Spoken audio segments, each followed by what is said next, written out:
Oh my god, day 4 of the Blast Fall Groups has wrapped up, and every single series went to 3 maps, dude. Oh my god, it has been a long day, so this is going to be an even longer video. Today we had some insane highlight matches between Faze and G2, Cloud9 and NIP, Liquid and Navi, and we close with Virtus.pro taking on Big. Tears were shed both in victory and in loss. 2 teams have exited, 2 teams remain undefeated. Who were they? I don't know. I'm losing my damn mind. So strap in, it's gonna be a long video, and please, for the sake of all that is holy, for my ruined sleep schedule, please leave a like, a comment down below, and subscribe to the channel if you haven't already. It helps out immensely in the YouTube algorithm, and I will love you forever. While you are down there, consider becoming a channel member. For $5 a month, you can support me directly in what we do here, gain access to regular videos the night before anyone else, as well as a shout out at the end of every video. And lastly, check me out on Twitch. If I'm able to live through this stream tonight, I will be there playing Counter-Strike, half dead. So drop on by, give me a follow, and let's get into this gargantuan recap. Alright, so our first match of the day was between Faze and G2, which was a highly anticipated matchup, I think, for everybody. It's a real good test of this new G2 lineup, and these teams have a storied history. These cores have been battling it out forever now. And coming into this, my deference is usually towards Faze Clan, just because I like the roster. I'm a fan, obviously. I'm a bit biased here. But for whatever reason, G2 seemed to have a very good matchup against Faze, especially in recent times. The last time Faze beat any version of G2 was before the Major, and in the last 2 appearances, G2 not only beat Faze, but resoundingly beat them 2-0 in both series, and they weren't particularly close. So going into this, I have to admit, on paper, my dog just woke up and decided now was a good time to shake things out while I'm recording and not before, so thank you, Ellie.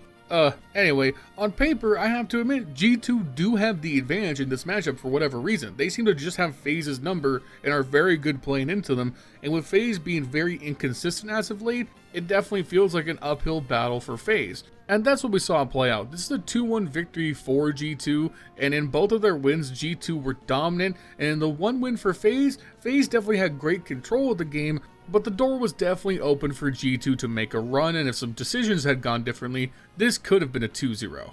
Getting right into it, that first map was played on Ancient, and the story of the first half is really economic mayhem. G2 win the pistol, Faze wins the force buy on the second round, G2 win their own force buy on the third, and Faze win their own force buy back on the fourth. At that point, G2 economy is broken, but they continue to play aggressively, not fully saving. We get all the way to the 8th round before G2 are able to get a full buy, all 5 rifles, everything they want, full utility, which is definitely weird because we've played 2/3 of this half before G2 are able to stabilize their economy. I respect the aggressive attempts to try and get back at Faze. It's such a T-sided map that if you win one of these rounds, Faze are going to be broken economic-wise themselves. So I think the risk was worth it, but the pushes weren't working. They weren't able to get the map control. And instead of just conceding 1 extra round earlier to get to full buys, G2 continued to play aggressively and got punished for it. And all of that culminated in a 7-2 lead for Faze to that point. For the last 3 rounds, it feels like G2 were able to lock in and pulled out one of the most classic plays in the history of Counter-Strike, i.e. Nico go here, Nico kill, we win round. Just classic stuff from Nico, being able to entry into sites by himself, get a pick, sometimes 2, and at that point the retake is just too much for Faze to commit to, and that snowballs into momentum, lets Monsi get some picks, get established, lets Hunter and Malbs get involved, and it sets up for G2 to try and make a run as we swap sides. Unfortunately, the deficit here is just a little too much to overcome. G2 do take both pistol rounds, they get the early economic advantage, but Faze wins their 4th round full buy, and even though G2 get the immediate round back, Faze are able to win the next 5 straight to close out the map. And the economy ends up weird once again. They lose that round to Faze, and then in the very next round, they're stuck with around $1,900, so they go for a weird Deagle force buy. That fails, so they have to full save the next round, which just flips the game from 9-9 to 11-9 instantly, and now you're really on the back foot. You lose one more, it's match point, and you're broke again. The whole game was just weird. G2 were never in it economically, and that's what held them back, and that's why Faze take the early 1-0 lead, and we move on to Nuke. And here, this is where the downfall for Faze would begin. This is a 13-6 beating by G2, and to summarize it simply, it was the Malbs game. Malbs had an absolute banger to start. He went 17-3 on the CT side. He was everywhere getting multi-kills on ramp, rotating outside, down to the lower bomb sides, the upper bomb sides. Malbs was getting impact literally everywhere with the rifle in his hand. Munacy and Hunter right behind him with 10 and 12 kills respectively. And Faze were simply beat individually. They were able to get their normal setups, play around the smokes outside, double smoking outside to try and draw attention, then work inner, or going downstairs to secret and get into the lower plant. But even though their strats were getting there, getting to where they needed to be, they weren't winning the fights. Rops has a dreadful performance, 7 kills for the game, 4 kills on the T side, 3 kills on the CT side, absolutely missing. Nuke continues to be a map where he tends to underperform as of late. Maybe he needs a position swap to look at something fresh, something needs to change because his CT side impact feels missing on ramp, and it doesn't feel like he can lurk the way he wants to on the T side, and they need to enable Rops because Rops being able to work the margins makes Frozen and Brokey so much better and gives room for Rain and Kerrigan to entry, and when Rops is missing, the whole structure for this team goes downhill. We move on to Mirage, it's very much the same story, another 13-6 beatdown. This time we start off G2 on the CT side, they win the first rounds 9 straight, just running routes around Faze. Faze again were able to get some space going, but they just got eaten alive on the rotates. There were rounds where they would go mid, get the pick mid, sometimes traded out by G2, they would fall back, rotate to A. Nico is already immediately pushing mid to flank behind through spawn and just catches him off guard. It happens twice, and both times Faze are not aware of the possibility of the fast flank, and Nico eats them alive while Muzzy gets the op picks from jungle or CT. And the problem with going down 9-0 like that, especially in the final game of a series, is that you need momentum. So much of Counter-Strike is having the confidence to make the plays you need to. If your star players are only getting 2 and 3 kills through the first 9 rounds, that's going to be very tough for them to keep in the right headspace that they need to be to keep taking duels, keep trying to make opportunities. Now you're playing scared, you're playing unconfident, you're worried about losing the game because the deficit keeps growing. Just for Faze to get on the board, it took stuff like Brokey with a massive 3k clutch in the post plant on B.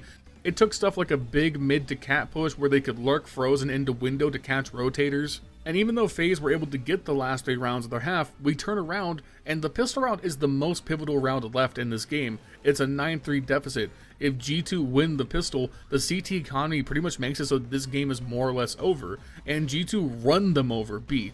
A simple B rush, just flash support coming in. The Faze defenders get full flash, then promptly taken out. G2 run over the site. It's an easy pistol round win.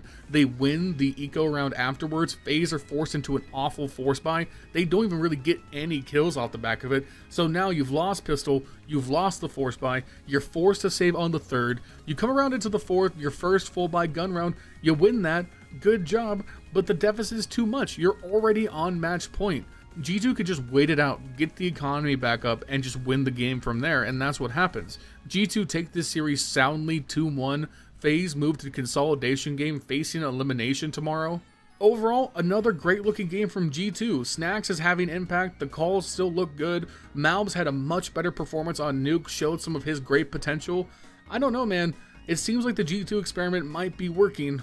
And for Faze, I really don't know what to make of this. They need Robs to not be inconsistent. He is the guy. He is the #1 option on this team, and he needs to do better in these bigger moment games. Moving on to our second matchup of the day, we have Cloud9 taking on NIP, and coming into this with what we saw from day 1 with Cloud9 looking so good against Faze, NIP falling short in their debut match against G2. I was fairly confident coming into this that Cloud9 would be able to win this one pretty easily. On paper, they seem to be the better team, but lo and behold, not only did NIP hang with them, they took it to 3 maps and stunned Cloud9 with a spectacular victory on the final map. And with that, Cloud9 are now eliminated from the tournament. NIP survives one more round. Unfortunately, they have to go on to play FaZe Clan tomorrow, which is, you know, out of the frying pan and into the nuclear explosion in terms of difficulty. But hey, this is a fantastic win for this squad. And for Cloud9, for what we saw of them, I thought there was a lot of interesting stuff to take away. I don't think this was a disaster exit for them, and I look forward to seeing them in future tournaments. So let's go ahead and talk about the games. We open up on Mirage. And looking at Mirage just in isolation, I would have assumed Cloud9 would be going on to 2-0 this series like I predicted, because it's a 13-4 stomp. NIP doesn't even have a chance to get started here, as none of their players really showed up. The only person who put up a respectable outing here was Wrinkle, something we'll touch on throughout this series, and his impact individually with the op in his hands was fantastic in all 3 games, but it simply wasn't enough. Cloud9 were the better team tactically, and overwhelmed NIP in terms of fragging output. So let's go ahead and move to our other 2 maps, because they're by far more interesting. We pull up to Ancient, and it's an 11-13 very close affair. NIP get off to a very hot start, winning 8 rounds on their T side, establishing a lot of good early map control, working the defaults around B and mid. And instead of relying almost entirely on Rez and Wrinkle, it's Isaac who comes online here. He has a great opening half, leading the way with the most kills, and Isaac giving space allowed Wrinkle and Rez to work better. It was just nice to see, because Isaac wasn't really present at all in the G2 series, and his fragging support is definitely a key part of this team. Overall, NIP looked very comfortable. We swapped sides, they win the pistol round plus the first 4, and they get match point immediately. However, this is where Cloud9 steps in and lets their presence be known. They run off a string of 7 straight T-side rounds to bring it back all the way to an 11-12 scoreline, the very last round of regulation. And the crucial thing to consider is that NIP just 5-man saved in the previous round, because on the round previous, Cloud9 executed a simple, straightforward 5-man A push. They took advantage of the 3 mid 2B setup that is so common right now, and they pushed straight into A. They got the bomb down, no picks, nothing traded. NIP is nowhere near the bomb site. They're starting to crowd in, and then they pause. Take a look at their money here. They could attempt this 5v5 retake, but look at how much utility Cloud9 has left compared to how much NIP has. This retake is not in their favor whatsoever. Also consider their money. If they lose this, they are going into match point absolutely broke. So they make the call to go for the 5-man save. They concede this round to Cloud9 entirely and say, whatever, we get one more chance before overtime, we will take our odds there instead of the low percentage retake. Really smart, really great call there, because the coach can't talk during rounds. So great poise by Alex, the in-game leader here, to make this call, because it allows NIP to go on and win the final round. Now, in fairness to NIP, I think Cloud9 kind of gave them a layup here. Cloud9 run it back the exact same strategy, which normally I'm a big fan of, but I think it's the obvious play. They should have slowed this round down and played out, because guess what? NIP aren't going to leave A open twice. There's Wrinkle, their best player with the op in his hand, hits a crazy triple kill that shuts Cloud9 down, shuts the game down, and wins it for NIP. So we're going to a third map. We're going to Anubis. And we're hyper-focusing straight into the second half, right into crunch time. It's a 9-10 scoreline. NIP have just taken the lead after beating Cloud9 while they were saving. And it feels like down the wire especially, the entire game revolved around water control. NIP wanted to B-split very often late in rounds through E-Box. Heavy God on Cloud9 was tasked with holding it, and whether he could do it or not or get the trades to set up his teammates was a defining aspect in a lot of these rounds. We come into round 20, 9-10 scoreline like I said, we're going to slow it down. NIP are going to run their default here. They're going to take some aggressive control water. They're going to launch the A lurk.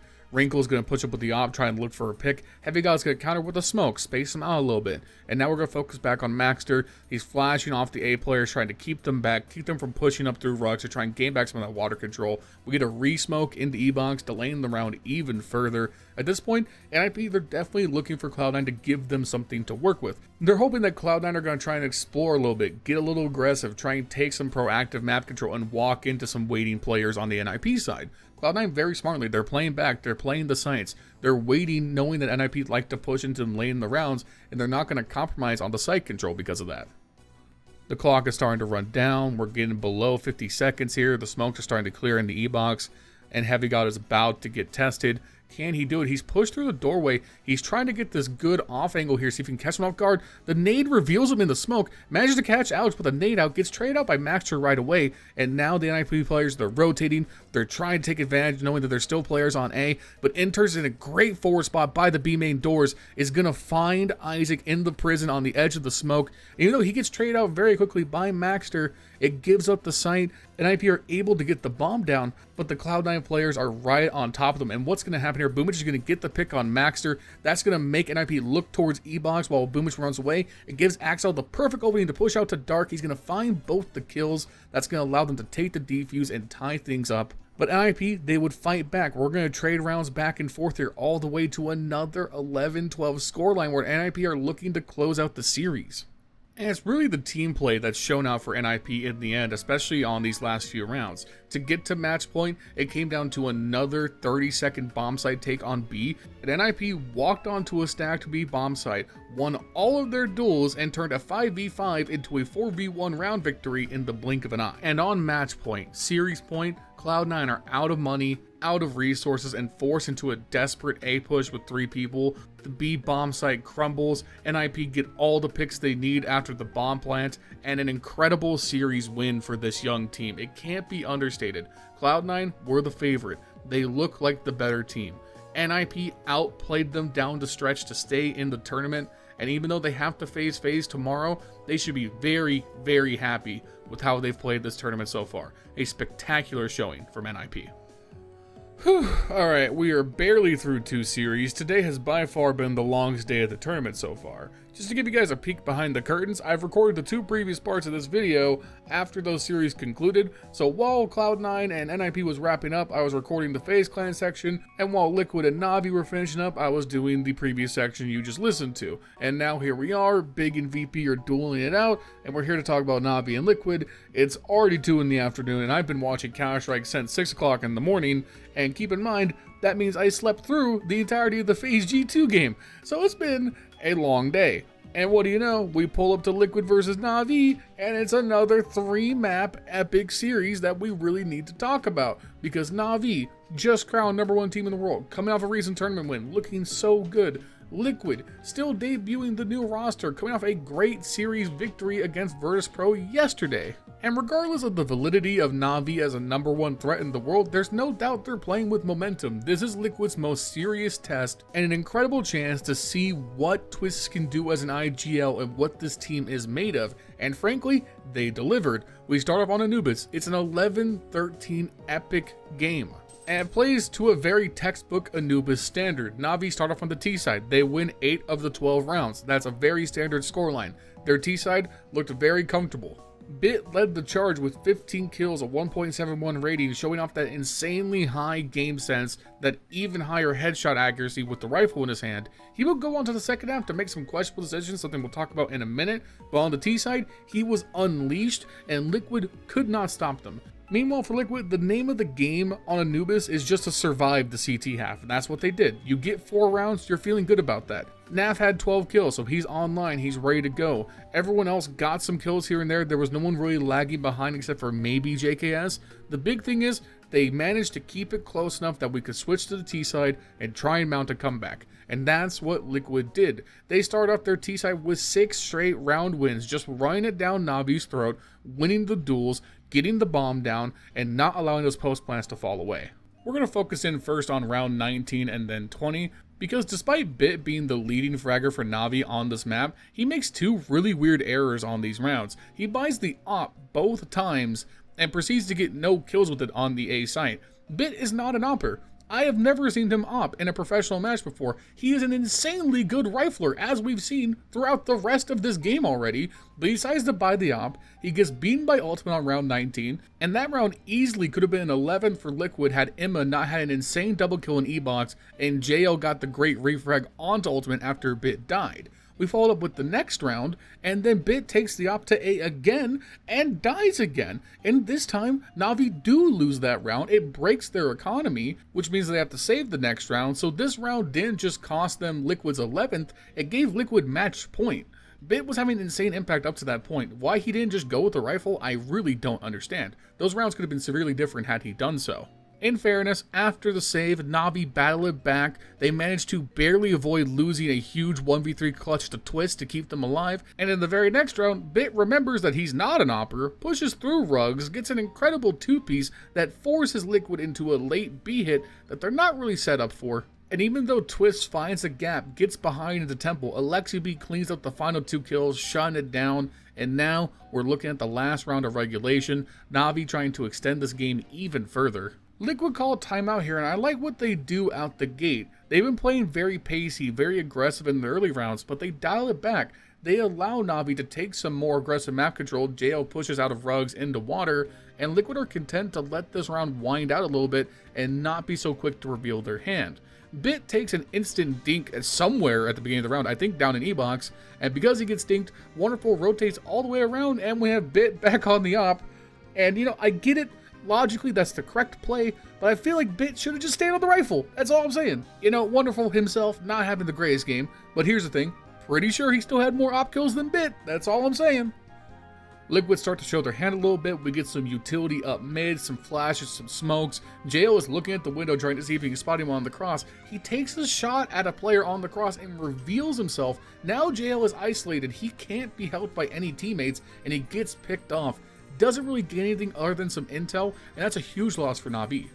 But the time is starting to run low here. We're getting down to 30 seconds. It looks like Liquid want to go for the late B hit here. And crucially, Navi decides to make a read. They go for the gamble stack A based off the JL pick. And unfortunately, it's the wrong call. They try to flip the coin and it doesn't land their way. Liquid get the site for free. They can set up on the post plant. For all that, Bit nearly kills the planter and wins the round. But he doesn't. He chips it down low, and now it's a 5v4 retake. Will the picks go Navi's way? Ultimate hits a great first shot to open it up. Yukindar follows up, Nafly on the flank, and it's just down to Bit, dinked, and with an op in his hand, he's not able to do it. We're going to a map 2, and Navi are now down in this series 1-0 and looking for some revenge on Mirage. And guys, I think they got their revenge on Mirage. Now, this video is already long enough. You guys don't expect me to cover this game, right? 13-2? 13-2? Here's a live look at my artist rendition of Wonderful and Bit and what they did to Liquid on Mirage. Hopefully this suffices for Mirage coverage for you guys. Hey, so obviously this audio is like super copyrighted, so I'm here to over-explain the joke.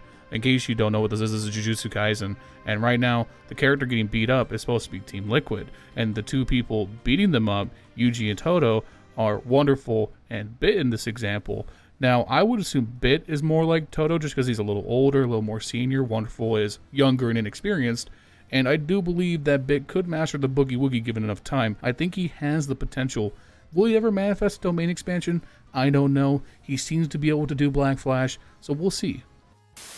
Alright, we good? Okay, we're going to Inferno. So yeah, here we are, finally, at the decider. The great third map Inferno after Navi Thanos Liquid on Mirage, and what a place to end it. Regardless of new Inferno's flaws, it's still the classic third map in Counter-Strike for a reason, and we got to see that play out here. This was a vintage Inferno decider game. We got to see a little bit of everything. Super exciting clutches, gamble stacks gone right and wrong, and the very last round came down to the very last second to decide who was going to win or whether we would go to overtime. This was by far, I would say, considering yesterday I said the Liquid versus VP game on Ancient was the most entertaining game we've seen so far, this one outstrips it entirely. Go watch this game. You deserve to watch it pretty much unspoiled. It's a fantastic showing from both teams, and we're going to do our best here. I know the video's getting long, but stick with me. Navi start off incredibly dominant on their T side, winning 7 straight rounds to open up the final map. It looks like Liquid just have no answer to what Navi were doing strategically or in terms of fragging. And considering how badly they just got beat on Mirage, I think a lot of people expected Liquid to fold. But one thing this new Liquid roster has shown thus far is that they are able to hang on and not let things get to them. If nothing else so far, the Twist IGL experiment has shown me one thing. He is cold, calculated, and unbothered in some of the most dire circumstances in the game, and that spreads to your teammates whether you like it or not. The combination of Twist, I assume Nafly, and then Mither were able to keep them focused, keep them locked in, and once they got their first round on the CT side, they won the rest of the half, 5 straight rounds to bring it back and keep it close. And in total, when you combine the first and second half, Liquid ended up winning 11 of the next 12 rounds, flipping the script on its head and putting Navi on the back foot. And on the T side, it has to be highlighted. Ultimate had himself a show. He had back-to-back 1vx clutches in the post plants. In round 17, he beat 2 players and let the bomb go off. In round 18, he won a 1v3 to let the bomb go off. And it was against ecoing players who were swarming the B site. These were legit clutches from Ultimate that stopped Navi cold in their tracks and gave Liquid such a huge cushion of advantage. But because nothing is easy in this series, Navi battle it back. They bring it all the way to an 11-12 scoreline. Once again, it comes down to the final round of regulation. And on top of that, Team Liquid are the ones who were broke this time. Team Liquid, on a desperate pistol force buy, are trying to avoid going to overtime. They push a banana. They get the first pick. It looks like they're just going to push straight into B, but it's a trap. Navi have gamble stacked onto the B side. If Liquid pushes here, it's over. And in a brilliant mid-round call, Nafly has lurked through the apartments, out onto A. He has cleared the A site by himself, and he calls for the rotate. The rest of Team Liquid were so far up banana, they were almost on site when they started the rotate. They rotate all the way around to A, get the bomb down. Nafly goes crazy with the MAC-10, and now it comes down to the last moment, a 2v3 post plant. Naf and JKS trade each other out against Wonderful and Emma. Meanwhile, Alexi B comes through the boiler, gets Twist, and now it's just JKS, Alexi B. The bomb timer's going down. Alexi doesn't have a kit. JKS wastes just enough time. Alexi B gets the kill, but because he rotated through boiler, he wasn't able to pick up one of the 2 kits that were dropped by his teammates towards library. He has to try and scramble for a kit. There's not enough time. The bomb goes off, and Liquid steal the last round to win the series right underneath Navi's nose. A round Navi basically won, but because of one small decision, Alexi B doesn't have the time to get to defuse. JKS pulls off the miracle 1v1, and they take the series win. By far the best game of the day and one of the highlight series of this tournament. Please go watch it if you haven't. Oh, good googly moogly. Have I already reached that point in my YouTube career? Have I been blessed and cursed with the caster's curse? Because roll the clip.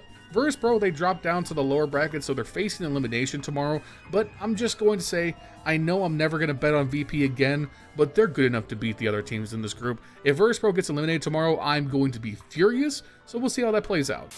I thought there was no way in hell that VersusPro, despite all of their issues, would lose to this big team. But lo and behold, they lost. And not only did they lose, they looked embarrassingly bad on the final map. I can't believe what I just had to sit through. And before we engage in the following rant, shout out to Big. They played their hearts out in this game. They looked incredible on Dust 2. They looked great at the closing map on Ancient. They showed a lot of guts and perseverance to take big hits from VersusPro throughout this series and then absolutely dominate them to close out. An incredible win by a team currently ranked 24th in the world against the number 7 team in the world. Good job, Big. Now, let's roast VersusPro. Let's start off with you, Electronic. You, whose wax wings continue to waver time and time again under the all too oppressive heat of the sun, yet you continue to climb higher and higher. We start off, Dust 2. Alright, listen, you put on a good performance there. Not amazing, but you weren't terrible. Big still takes the win. You were nowhere in the clutch in the second half. Fine. We go to Mirage. Once again, pretty okay. However, you had some pretty awful looking rounds at the end. You were up mid with 2 big players walking past you. They had no idea you were at boxes, and you biffed the kills. What's going on there? And then listen, don't worry, your team pulls you through, you win the map. We go to Ancient, the decider, avoiding elimination, and you, Electronic, a former top 10 player in the world, someone who at one point in his career next to Simple looked just as good game to game as the GOAT. And here, now, oh, how the mighty have fallen. In this elimination game, 7 kills, 16 deaths. You were just as absent as Norbert. Think about that for a second, Electronic. This trade has been a bust. You are a bust in CS2. This team will not win with you on it. As for the rest of this team, Flit, Fam, you guys are young. You're inconsistent, but you've shown bright signs at various points. I can't be mad at you. You get the pass. For now, you get the pass. Norbert, you have been mid your entire career. Nothing further needs to be said. And Jame. Oh, you who look so Christ-like. Why must you continue to suffer for the sins of everybody else? You don't need to be the in-game leader, Jame. You don't have to do it.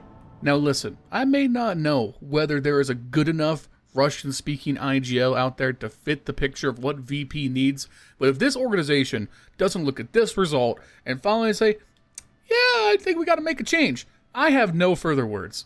This team is a bust. They deserve to get eliminated here.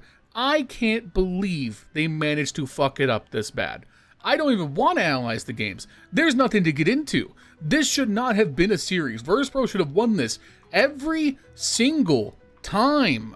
It's embarrassing. By virtue of the format, VersePro has one more chance to make the Blast Fall Finals through the showdown that's going to happen sometime after this. I'm not exactly sure when. Doesn't matter. The point is, I don't expect to do anything there. They've shown me nothing over the last several months that makes me confident that VersePro can win a big series. I don't know what happened. Hooksy made a deal with some demon back at the major to make Jame's PC crash, and this team has never been the same since. There is a specter, a curse, following this roster that will not change until they make significant personnel change again, because the electronic trade has been that disastrous. Once again, shout out to Big. They did what they needed to do. They stayed at the tournament. Unfortunately, they have to play Navi tomorrow, which means good luck. Navi, it turns out, significantly less likely to throw away easy series. So good luck to you, Big Clan. And after a long day of games, I can't believe how bad this series was to cap it off. So I'm going to go to bed. We're going to call it a day. Before we do, thank you guys for watching. Very long video. I understand it might be a little long for some of you. That's why the chapters are there. So make sure you enjoy it in parts or enjoy it in full while you do the dishes, play some games, whatever suits you. Make sure you like, comment, subscribe, all that good stuff. Shout out to Advanced GG. They are the power behind this channel and the reason that I am still awake right now. If you check out their products, decide to make a purchase, use my code at checkout, LionHeartZ, for 10% off your next purchase. It lets you know I sent them your way, helps me out, helps you out. Thank you to Advanced GG, as always, for supporting me. And speaking of support, shout out to my channel members, Justin, Jesse, Burley, Bubblesj, Dr. Cocktor. They keep the lights on. If you want to join them, check the link in the description. While you're down there in that same description, check me out on Twitch. I'm going to stumble through a stream later tonight, so come show up. Tell me why VersePro are actually good. You're wrong, but we'll argue about it. Other than that, see you next time. Peace.